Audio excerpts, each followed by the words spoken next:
नमस्कार प्यारे बच्चों। आज आप लोग अध्ययन करेंगे राष्ट्रीय आय एवं योग्यता आधारित परीक्षा का कुछ इम्पॉर्टेंट एमसीक्यू इतिहास का। तो जिसमें कुछ वीडियो पहले बना दिया गया है, तो उसे भी जाकर आप लोग अच्छी तरह से देखें ताकि एग्ज़ाम में अच्छा से अच्छा नंबर आए। तो जिसमें यहाँ पर 52 से शुरू हो रहा है कि महात्मा गांधी द्वारा भारत में प्रथम सत्याग्रह कहाँ आरंभ किया गया था। यानी महात्मा गांधी द्वारा पहला सत्याग्रह कहाँ आरंभ किया गया था। तो वह जो किया गया था वह चंपारण से किया गया था, यानी चंपारण। तो इसमें जो है ऑप्शन 52 का सी। अगला प्रश्न, किस वर्ष ईस्ट इंडिया कंपनी ने सारे अधिकार ब्रिटिश साम्राज्य के हाथ में सौंप दिए गए ताकि भारतीय मामलों को ज़्यादा बेहतर ढंग से संभाला जा सके। तो इसमें 53 का ऑप्शन ए, यानी 1858 में ही सौंप दिए गए। फिर अगला प्रश्न कि अमार यानी अमार जीवन नामक आत्मकथा की लेखिका कौन है।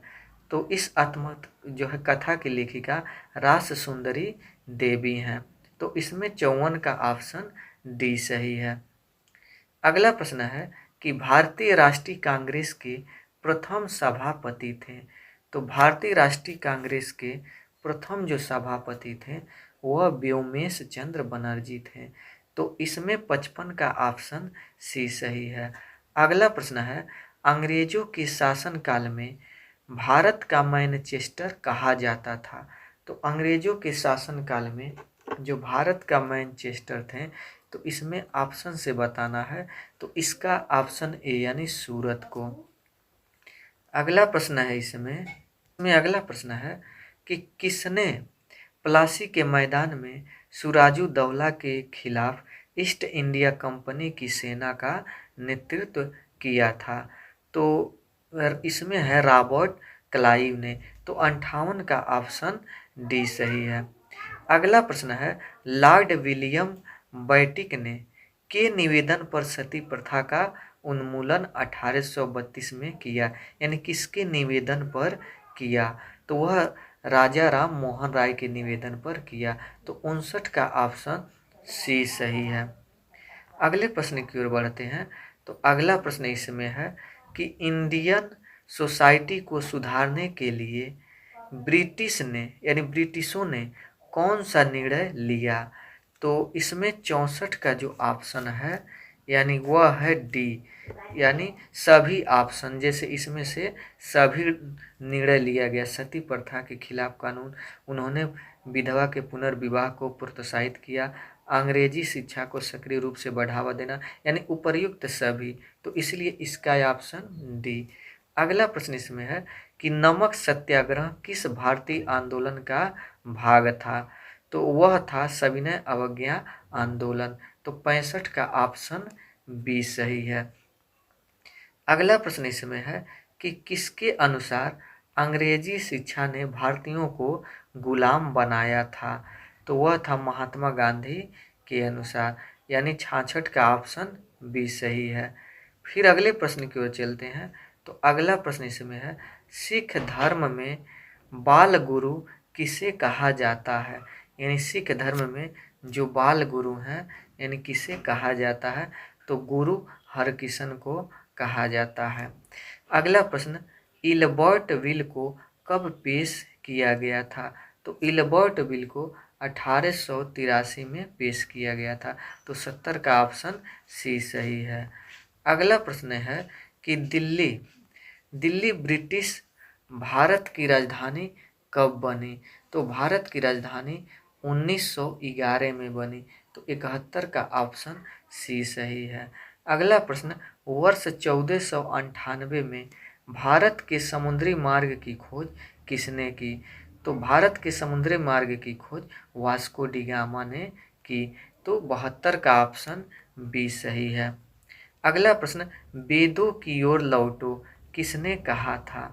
तो वेदों की ओर लौटो वो दयानंद सरस्वती का है यह, यानी उन्होंने कहा था। तो 73 का ऑप्शन डी सही है। अगला प्रश्न इसमें कि रैयतवाड़ी व्यवस्था में रैयत कहा जाता था, यानी रैयत किसको कहा जाता है, तो रैयत किसान को कहा जाता था। तो 74 का ऑप्शन ए सही है।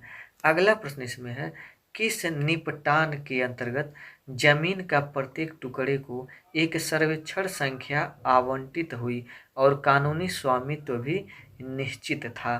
तो यह किस निपटान के तहत, तो वह था इसमें से यानी रैयतवाड़ी निपटान, यानी ये भी नहीं, अस्थाई निपटान ये भी नहीं है, उपरोक्त यानी इनमें से कोई ऑप्शन नहीं लग रहा है, तो इसीलिए इसका ऑप्शन डी यानी इनमें से कोई नहीं।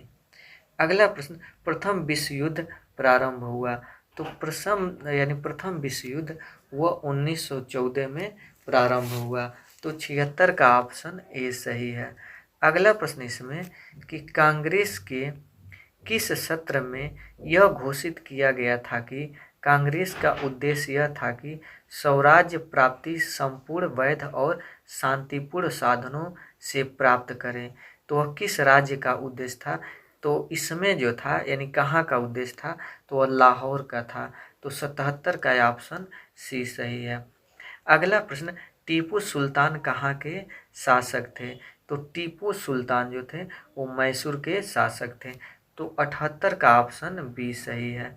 अगला प्रश्न इसमें कि विधवा पुनर्विवाह के विचार की वकालत किसने की, तो विधवा पुनर्विवाह विचार की वकालत वो दयानंद सरस्वती ने की। तो 79 का ऑप्शन ए सही है। अगला प्रश्न कि प्रथम गोलमेज सम्मेलन कब हुआ था, तो प्रथम गोलमेज सम्मेलन वह 1930 ईस्वी में हुआ था। तो 80 का ऑप्शन बी सही है। अगला प्रश्न है, भारत छोड़ो आंदोलन अधोलिखित किस वर्ष आरंभ हुआ, तो भारत छोड़ो आंदोलन वो 1942 को आरंभ हुआ। तो 81 का ऑप्शन सी सही है। अगला प्रश्न, करो या मरो का नारा अधोलिखित में से किसने दिया, यानी कहने का मतलब करो या मरो का नारा किसने दिया, तो महात्मा गांधी ने दिया। तो 82 का ऑप्शन बी सही है। अगला प्रश्न इसमें है, असहयोग आंदोलन अधोलिखित में किस वर्ष आरंभ हुई, तो असहयोग आंदोलन जो है वो 1920 से आरंभ हुई। तो 83 का ऑप्शन ए सही है। अगला प्रश्न इसमें है कि मुक्त व्यापार नीति को भारत में लागू किया गया था, यानी कब लागू किया गया था मुक्त व्यापार नीति, तो वह ब्रिटेन में लागू किया गया था।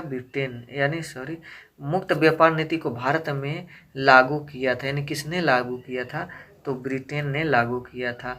तो इसमें 84 का ऑप्शन डी सही है। अगला प्रश्न इसमें है कि भारत पहुंचने के लिए समुद्री मार्ग की खोज किसने की थी, तो भारत पहुंचने के लिए समुद्री मार्ग की खोज वास्को डी गामा ने की थी। तो 85 का ऑप्शन बी सही है। अगला प्रश्न इसमें है, किसने 1857 के विद्रोह को भारतीय स्वतंत्रता का प्रथम युद्ध कहा, यानी 1857 का मतलब पहली बार युद्ध है, तो वह विजय नायक दामोदर सावरकर ने कहा। तो इसमें 86 का ऑप्शन डी सही है। अगला प्रश्न है कि शांति से विरोध कर रहे निर्दोष लोगों पर जालियांवाला बाग में गोली चलवाने का आदेश किसने दिया, तो वह दिया था जनरल डायर ने। तो 87 का ऑप्शन बी सही है। अगला प्रश्न, स्वामी दयानंद सरस्वती ने 1875 में प्रथम बार आर्य समाज की स्थापना कहाँ की, तो यह मुंबई में की। तो 88 का ऑप्शन ए सही है। फिर अगला प्रश्न, गांधी जी किसके अनुरोध पर चंपारण पहुँचे, तो गांधी जी राजकुमार शुक्ल के अनुरोध पर चंपारण पहुँचे। तो 89 का ऑप्शन सी सही है। फिर अगला प्रश्न कि भारतीय सिपाही की अंग्रेजों से नाराजगी थी क्योंकि, यानी क्यों नाराजगी थी, क्योंकि उनकी कारतूस प्रकरण नीति के कारण। तो 90 का ऑप्शन बी सही है। अगला प्रश्न, निम्नलिखित में से किसको भगवान कहा जाता है, तो इसमें से बताना है। तो बिरसा मुंडा को भगवान कहा जाता है। तो 91 का ऑप्शन सी सही है। अगला प्रश्न है, भारत में पहली बार यूरोपीय मूल के किन लोगों ने प्रवेश किया था? तो पहली बार यूरोपीय मूल के पुर्तगाली लोगों ने प्रवेश किया। तो 92 का ऑप्शन 20 है, यानी पुर्तगालियों ने प्रवेश किया। अगला प्रश्न, गुरु नानक देव की जन्म स्थली है? तो गुरु नानक देव की जन्म स्थली तलवंडी है। अगले प्रश्न की ओर बढ़ते हैं। तो अगला प्रश्न इसमें है, मंगल पांडे महान भारतीय सैनिक दिवंगत कब हुए? तो यह 8 अप्रैल 1857 को हुए। 8 अप्रैल 1857। अगला प्रश्न, दिल्ली चलो का नारा किसने दिया? तो दिल्ली चलो का नारा सुभाष चंद्र बोस ने दिया। तो 95 का ऑप्शन डी सही है।